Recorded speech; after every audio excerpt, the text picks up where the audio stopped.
شادی میں کسے بلایا جائے وہ خوش ہو، جسے نہ بلایا جائے وہ ناراض ہو، یہ بھی سن لیں۔ مشکات جلد نمبر 2 کتاب النکاح، حضرت عبد الرحمن بن عوف رضی اللہ تعالیٰ عنہ نے شادی فرمائی، اللہ کے رسول صلی اللہ علیہ وسلم کے پیچھے صبح کی نماز پڑھی، حضور علیہ السلام نے داڑھی میں اور سر کے بالوں میں ان کی چمچم یہ رنگ اور کلر دیکھا جو شادی پہ لگتا ہے۔ حضور علیہ السلام نے پوچھا اتزوجت یا عبد الرحمن، عبد الرحمن شادی ہوئی؟ کہا جی ہاں، کل ہوئی؟ جی ہاں۔ اچھا ماشاءاللہ، اللہ مبارک کرے، کنواری تھی یا شادی شدہ تھی؟ یا رسول اللہ شادی شدہ تھی۔ کنواری کیوں نہیں تھی؟ یا رسول اللہ میں نے شادی شدہ سے اسی لیے شادی کی ہے، بیوہ تھی، یعنی کہ بیوہ سے اس لیے شادی کی کہ میرے بچے تھے، ان کو سنبھالنے والی ہو، کوئی پالنے پوسنے والی ہو، اس لیے بڑی عمر کی میں بیوی لایا ہوں تاکہ میرے بچوں کی رکھوالی بن سکے۔ حضور نے فرمایا اللہ مبارک کرے، ولیمہ کر لو، چاہے بکری کا بچہ کیوں نہ ذبح کرنا پڑے، اولم ولو بشاتن۔ اب ذرا سنو، اس حدیث سے ایک بات سمجھ آتی ہے کہ حضرت رسول اللہ بھی مدینہ پاک میں اور حضرت عبد الرحمن بھی مدینہ پاک میں شادی میں بلایا گیا۔ اگر بلایا گیا ہوتا تو حضور صبح پوچھتے اچھا تیری شادی ہوئی ہے؟ وہ تو فرماتے رات میں تیرا نکاح پڑھا کہ تیری شادی کو اٹینڈ کر کے آیا ہوں۔ دیکھو شادی ہو گئی، اللہ کے رسول کو تکلیف نہیں دی گئی، حضور علیہ السلام ناراض نہیں ہوئے۔ حضور علیہ السلام کی گھر والیاں جو امہات المؤمنین حضور کی بیویاں، انہیں نہیں بلایا گیا، حضور ناراض نہیں ہوئے، کوئی ٹکا ٹکر بند نہیں کی تھا، مرضی ختم نہیں کی تھی، کوئی سوشل بائیکاٹ نہیں کیا، بلکہ مبارکباد بھی دی اور ولیمے کا مسئلہ بھی سمجھا دیا۔ یہ طرز ہونی چاہیے۔ آج ہم دوسروں سے مرضی ختم کر دیتے ہیں۔ سنیں، دوست کی خوشی میں تب شریک ہو جب وہ تمہیں بلائے، لیکن دوست کی غمی میں ہر وقت شریک ہو، وہ بلائے یا نہ بلائے، یہ اصول ہے۔ ہم یہ حضور پاک اور صحابہ کی زندگی سے دیکھیں تو ہمارا معاملہ ٹھیک ہو جائے۔ ہم 100% غلط کرتے، ہم اس پر لڑائیاں کر کے خاندان کو توڑ دیتے۔ اچھا ایک مسئلہ ہے جہیز کا۔ جہیز کا کیا مسئلہ ہے؟ لڑکے والوں کو اللہ ہدایت دے، یہ باقاعدہ ڈیمانڈ کرتے ہیں لڑکی والوں سے، جی کو کیسے لے سو، پوچھا جاتا ہے۔ اچھا یہ جماعت رے کو موٹر سائیکل گھنا کے لے سو، او گھنو سے، یہ ڈیمانڈ ہوتی ہے۔ آپ میں جتنے بندے بیٹھے ہیں نا جو بیٹیوں والے ہیں، ذرا اپنے سینے پہ ہاتھ رکھیں اور مجھے بتائیں کہ جب بچی گھر سے رخصت ہو رہی ہوتی ہے تو باپ کے دل پر اور ماں کے دل پر کیا گزر رہی ہوتی؟ شرم کرنی چاہیے ان لڑکے والوں کو جو اس سے اس کی بچی بھی لے رہے ہیں، یعنی جان بھی لے رہے ہیں اور مال بھی لوٹنے کے چکر میں۔ ایک بندے کو میں نے کہا جہیز کا اسلام میں تصور نہیں ہے، وہ دے دے تو لے لو، اللہ اللہ خیر صلی اللہ، نہ دے تو تیری عزت ہے، تو اپنی بیوی کے لیے کماتا ہے، بقرعید دے کم میں نہیں آونا، تو کما اس کے لیے، اور نہیں کر سکتا تو تیرے اوپر شادی لازم نہیں ہے۔ تو دو روٹی دے ٹکڑے زال کو نہیں کھوا سکتا تھا، کو کیڑا شوق ہے جو تو پر نہیں پو، تو کما نہیں۔ مجھے کہنے لگا نا مولوی صاحب مسئلے لکھا پیا جہیز ڈیویند ہے۔ میں بہت حیران ہوا کہ مسئلے میں لکھا ہوا ہے اور پتہ چاچے کو ایسا تو نہیں پڑا۔ میں نے کہا یار ہمارے علم میں اضافہ فرمانا، اللہ آپ کو خوش رکھے، وہ مسئلہ ہمیں بھی ذرا دلیل کے ساتھ سنا دے، کہاں لکھا ہوا ہے جہیز دینا چاہیے؟ کہنے لگا حضرت بی بی پاک فاطمہ الزہرا رضی اللہ عنہا کی شادی حضرت علی سے ہوئی۔ میں نے کہا جی ہوئی، وہاں جہیز دیا گیا تھا؟ میں نے کہا جی دیا گیا تھا۔ تو کہتے آ گیا نا جہیز؟ میں نے کہا بات پوری ہو گئی؟ کہتے جی ہاں۔ میں نے کہا میں ایک بات پوچھوں؟ کہتے جی۔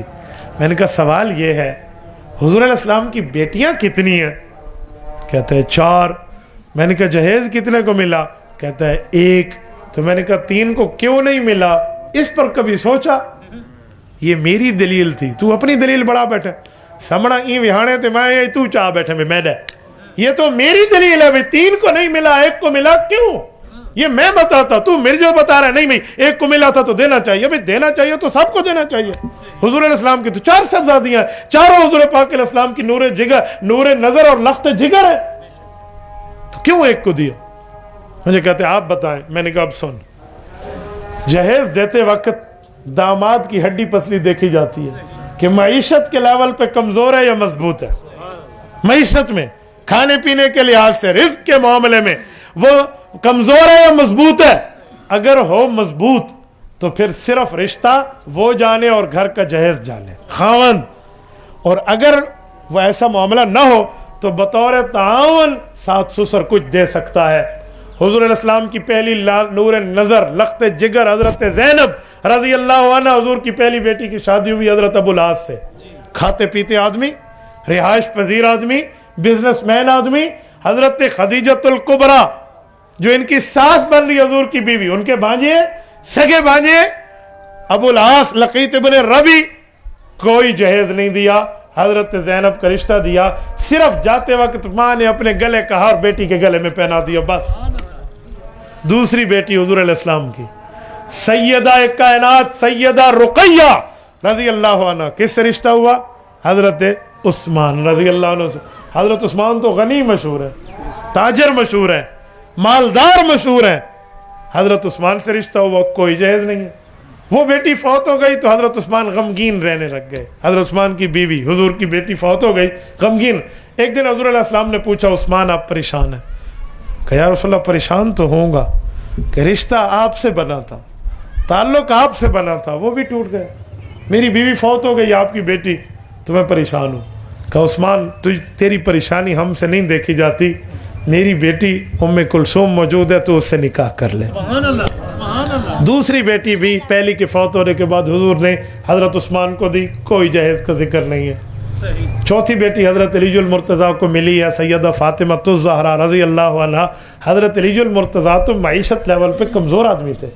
حضرت علی المرتضیٰ نے تو زرہ بیچ کر شادی کا خرچہ اکٹھا کیا تھا، اور جس سے زرہ بیچی تھی وہ حضرت عثمان تھے. انہوں نے پیسے تو دے دیے، زرہ لے لی. دل میں آیا کہ عثمان جو تو پیسے لے رہا ہے تو یہ تو تیری سالی کی شادی ہے حضرت فاطمہ کی، تو مجھے تو تعاون کرنا چاہیے. اور اگر میں علی کو کہہ دوں کہ میں زرہ نہیں لیتا، ویسے تجھے 400 درہم دے دیتا ہوں، ہو سکتا ہے علی کی مروت کے خلاف ہو، غیرت کے خلاف ہو، کیا کروں؟ کہا علی اب زرہ بیچ رہے ہیں؟ کہا بیچ رہے ہیں. کہا یہ لے 400 درہم زرہ میری ہو گئی. اگلے دن ولیمہ میں گئے، یہی زرہ ساتھ اٹھا کے لے گئے، جنگی لباس. حضرت علی نے پوچھا آپ یہ زرہ لے کر آئے؟ خیر ہے تو کل میں نے بیچی تھی. کہا اب تو میری ہے لیکن تمہیں شادی کا تحفہ دینے آیا ہو، شادی کا تحفہ دینے آئے ہو، یہ شادی کا تحفہ لے لو. تو یہاں حضرت علی المرتضیٰ کی معیشت کو سامنے رکھ کر سیدہ فاطمہ الزہرا کو جہیز دیا گیا ہے. 2 تکیے، 1 چکی، 2 پیالے اور 1 گلا، یہ دیا گیا ہے. اس کو تم جہیز کہتے ہو؟ اور آج سسر سے، ساس سے، سالوں سے، بیوی سے لڑائی رہتی ہے. تے کو تیرے پیو ڈیتی کیسے آئی؟ تیرے باپ نے تجھے کیا دیا تھا؟ یہ بے مروتی کی انتہا، یہ اسلام کی تعلیمات نہیں ہے. یہ پیغمبر اور پیغمبر کے صحابہ اور اہل بیت کا طرز نہیں ہے. یہ ہم نے رسم اور رواج کی بنیاد رکھی ہے، جس کی بنیاد پر اللہ رب العزت نے ہمارے اوپر یہ چیز اتار دی ہے کہ گھروں میں لڑائیاں شروع ہیں. میرے دوستو، ایسی لڑائیاں میرے پاس آتی ہیں جب ہم فیصلہ کرتے ہیں نا، مفتی نام کے ساتھ لگا ہوا ہو تو طلاق کا مسئلہ تو حل کرنا پڑتا ہے، تو مولوی کرتے ہیں نا طلاق کا مسئلہ. اب ہوتا کیا، طلاق ہو گئی، جب ہم وجہ پوچھتے ہیں نا کہ یار کیوں لیتی ہوئی، کوئی موت پئی ہوئی، عقل تے رات ہے ہوئی، کیڑی بلا ہوئی، کیا مسئلہ ہے؟ ایک ہی جواب آتا ہے، بس صاحب تھوڑا رولا تھی آئی. اب رولا پتہ کیسے ہوا تھا؟ گھر میں ایک خاتون آئی ہے مبارکباد دینے. اچھا ماشاءاللہ نونگی نہیں ہے، اللہ تیری کنوار دا چنگا کرے، مبارک ہوئی. میز لیتی نے کہنے لوڑ دی، صوفہ لیتی بننا تروٹا ہویا. وہ باہر کی خاتون کہے گی میز کسی کام کی نہیں، بیڈ کسی کام کا نہیں، صوفہ کسی کا. اس نے کہا، ان کی بہنوں نے سنا، نندوں نے بیٹھ کر اپنی اس کو بھابی کو تانا دیا، بھابی کا دل دکھا، وہ روٹ کے مہکے گئی اور بھائی کے کان بھرے، ادھر ادھر کرتے کرتے ایران توران چل جان چھٹی، طلاق ہو گئے. آپ مجھے بتائیں کیا فائدہ اس رشتے کا جو اس تانے پر گیا؟ ایک مسئلہ میں حل کر رہا تھا، خاوند بیوی دونوں بیٹھے تھے، اور خاوند کا باپ بھی بیٹھا تھا اور بیوی کا باپ بھی بیٹھا تھا، یعنی دوئے تھوک بیٹھے ہیں، جیکو سادیں دیتے پترے تھے. مسئلہ چل پڑا کہ اس نے دیا کیا ہے. کمال ہے یار اس خاتون کی جو اس نے اپنے خاوند کو جواب دیا نا. خاوند نے کہا کہ تیرے باپ نے تجھے دیا کیا ہے؟ تو بیوی نے کہا کہ میرے سرتاج، آپ کی عزت اور احترام اپنی جگہ، میرا باپ صاحب حیثیت ہے، وہ چاہتا نا تو جہیز میں مجھے جہاز دے سکتا تھا، لیکن تیرے باپ کی ہڈی پسلی ہے، وہ ایئرپورٹ بنوا سکتا تھا. جہاز جو آوے تو سیر تے بلاؤں وہاں کہ تو اپنا یہ حال ہے، جمعہ 8 دیوانا تک اتھین جوتی پہن دیتے، تو رولا پاتی بیٹھا سورے نال. جمعے جرا بندہ دھاوے تو سر سو ایک کھڑو کے بیک واقع تمہیں گڑیتی کیسے. تو یہ حالات ہیں، اس پر ہم اپنے گھروں کو برباد کرتے ہیں. یہ سیرت النبی کے جلسے کا کام ہے کہ صرف واقعات نہ سنو ہمارے نبی بہت اچھے تھے، وہ تو اچھے تھے، لیکن ان اچھوں کی اچھائیاں اپنی زندگی میں لاؤ، اچھوں کی اچھائیاں اپنی زندگی۔ میں ابھی گفتگو شروع کر رہا تھا تو میں نے آپ کے چہرے پڑھے، میں آ کر یہاں تعریفیں سنا جاؤں، میرے نبی کے فضائل ہیں، مسائل ہیں، دلائل ہیں، یہ ہے وہ، تمہارے پلے کشن ہو گیا۔ جو باتیں میں کر رہا ہوں نا، یہ اس لیے کر رہا ہوں، یہ ہر گھر دے رولے ہیں، یہ ہر گھر کے مسئلے ہیں۔ اگر ہم یہاں دیکھ لیں تو مسئلہ ٹھیک ہو جائے۔ آج کل بیوی کی عزت نہیں کی جاتی، بیویوں پہ لطیفے سنائے جاتے ہیں اور سہیلیوں کی عزت کی جاتی ہے۔ یہ اسلامی تعلیمات نہیں ہے، یہ اسلامی تعلیمات نہیں ہے، یاد رکھنا۔ اگر یہ ذہن ہوگا نا تو پھر کبھی مسئلہ نہیں ہے۔ سنیں میں ایک جملہ کہتا ہوں، آج کل آئی ڈی ہے نا تو لڑکے فیس بک پر تصویر اپلوڈ کرتے ہیں، مجھے لائک ملا ہے، جو بندہ اس کی تصویر کو لائک کرے خوش ہوتے ہیں، تھینک یو، ماشاءاللہ، زبردست، جزاک اللہ، شکریہ، آپ نے میری تصویر کو لائک کیا ہے، مجھے اچھا کہا ہے، میرے اوپر کمنٹ کیا ہے۔ آؤ، آئی ڈی تو بہت اچھی بنتی ہے، کبھی گھر کی زندگی میں اپنی بیوی کو لائک کرنے کے لیے دو اچھے بول اس کے سامنے بولے ہیں، تمہاری زندگی بہتر ہو جائے۔ کبھی اس پر کمنٹس کیا ہے کوئی اچھا؟ آپ نے تو ہمیشہ اس سے لڑائی۔ اگر ایک بندہ مجھے کہنے لگا نخرے کریں دیے، میں کہ رن ہوں دی نخرے واسطے بھی اجانا کے ناسو نخرے واسطے، چیتا خراب ہے بھی بیوی تو خاوند پر حج کر کے نخرہ کرے گی نا، تجھے چاہیے تو اس نخرے کو ایسی ترتیب پہ رکھ جہاں نہ اللہ ناراض ہو نہ رسول اللہ ناراض، تو اس کو ایسے رکھنا۔ اور میں بعض اوقات حیران ہوتا ہوں، ایسی غلط باتیں خاوند اپنی بیویوں کو مارتے ہیں۔ جو خاوند بیوی کو مارتا ہے یہ اللہ میں حق میں کل قیامت میں بیوی کے حق میں اللہ کے دربار میں پکڑا ہوا ہوگا۔ حدیث پاک میں اللہ پاک فرماتے، حدیث قدسی ہے، اللہ پاک نے فرمایا میرے پاک پیغمبر میرے مخلوق کو بتا دو کہ جو بیوی جس خاوند کو ملتی ہے وہ بیوی اللہ کی طرف سے دیا ہوا قیدی ہے، رب قیامت میں پوچھے گا میرے قیدی سے کون سا اس نے سلوک کیا تھا۔ یہ یاد رکھیں۔